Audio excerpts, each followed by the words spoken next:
Some encounters in the wild are not defined by violence, but by hesitation. They unfold not in seconds, but in long, unbearable moments where instinct collides with something deeper, something older than fear, older even than survival. This is one of those moments. The river had been shrinking for weeks. Under the relentless sun of the late dry season, the once wide channel of muddy water had narrowed into a series of shallow pools, separated by cracked earth and exposed stones. Every animal within miles knew this place. It was no longer just a river, it was a meeting point, a risk, a necessity. At dawn, the air was heavy and still. No wind stirred the tall grass. No birds called from the trees. Even the insects seemed muted, as if the land itself was holding its breath. A herd of African buffalo approached first. They moved cautiously, their massive bodies casting long shadows across the dry ground. Dust rose with every step, clinging to their dark hides. Calves stayed close to their mothers, shielded by a wall of curved horns and watchful eyes. Buffalo never come to water carelessly. Too many have died here. As the herd drank, silence pressed in from all sides. Then, movement. Across the riverbed, partially concealed by a cluster of low acacia trees, a lioness watched. She had not eaten properly in days. Her ribs were visible beneath her coat, her muscles tense but tired.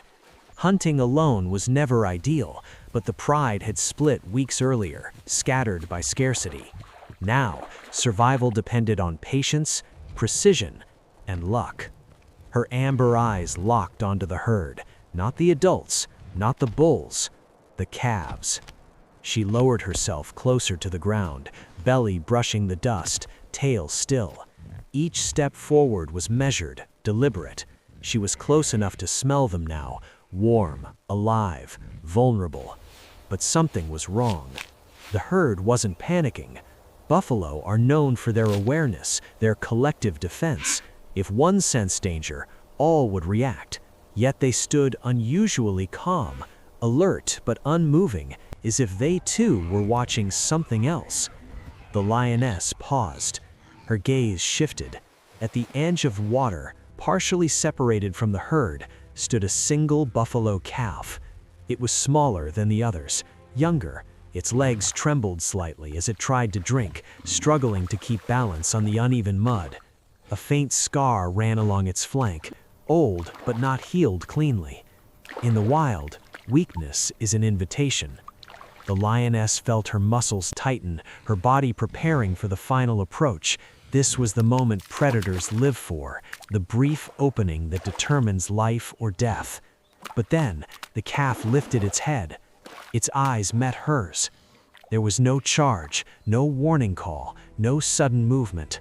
Just a stare. The calf didn't flee. It didn't cry.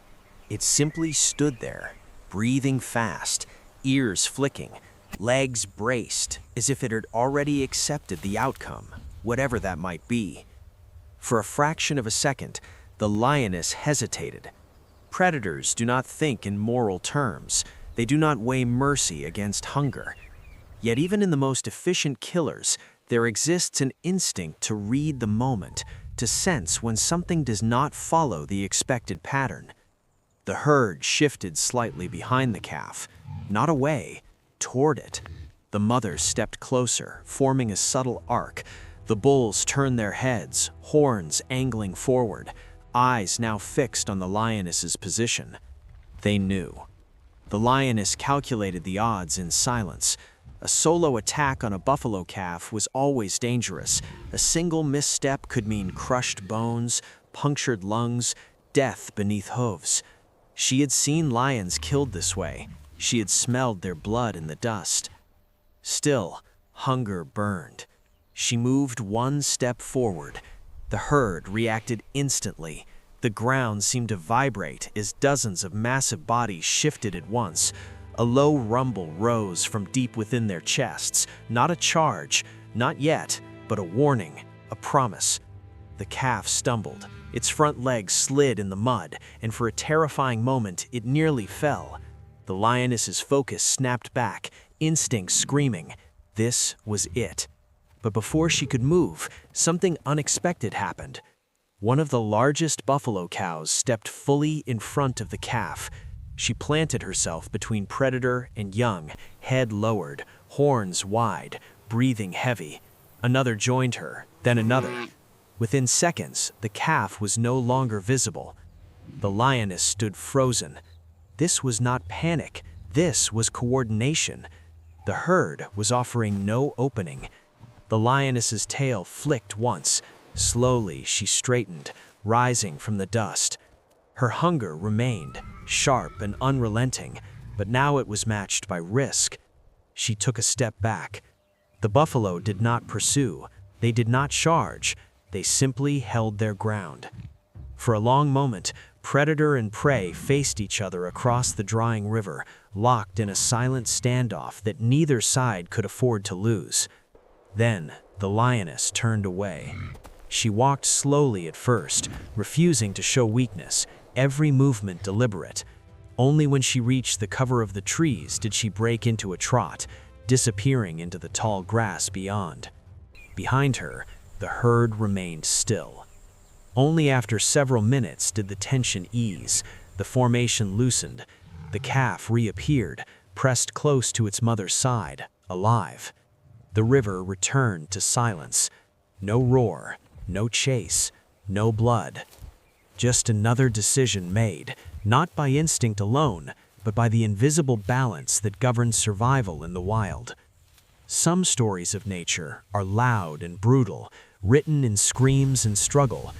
Others are written in restraint, in the choice not to attack, in the decision to stand together, in the quiet understanding that not every hunt must end in death. And somewhere beyond the trees, a lioness walked on, hungry, alive, and carrying with her the memory of a moment when the wild chose patience over violence. For now.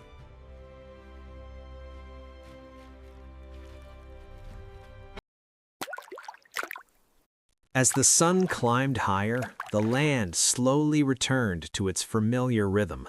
The buffalo herd moved on, leaving behind only softened footprints in the mud and a faint scent carried away by the warming air. The river, reduced but enduring, continued to reflect the sky without memory of what had nearly unfolded on its banks. Far beyond the trees, the lioness paused once more. She stood still, listening to the savanna, to distant hooves, to insects awakening, to the quiet pulse of a world that offered no guarantees. Hunger remained, sharp and unresolved, but so did life. She turned again and disappeared into the grass, guided not by defeat, but by survival deferred. In the wild, not every story ends with a kill.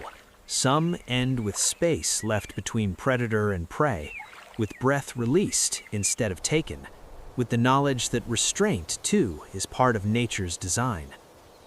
And long after the river fell silent again, that unseen choice lingered, woven into the endless, unspoken balance of the African plain.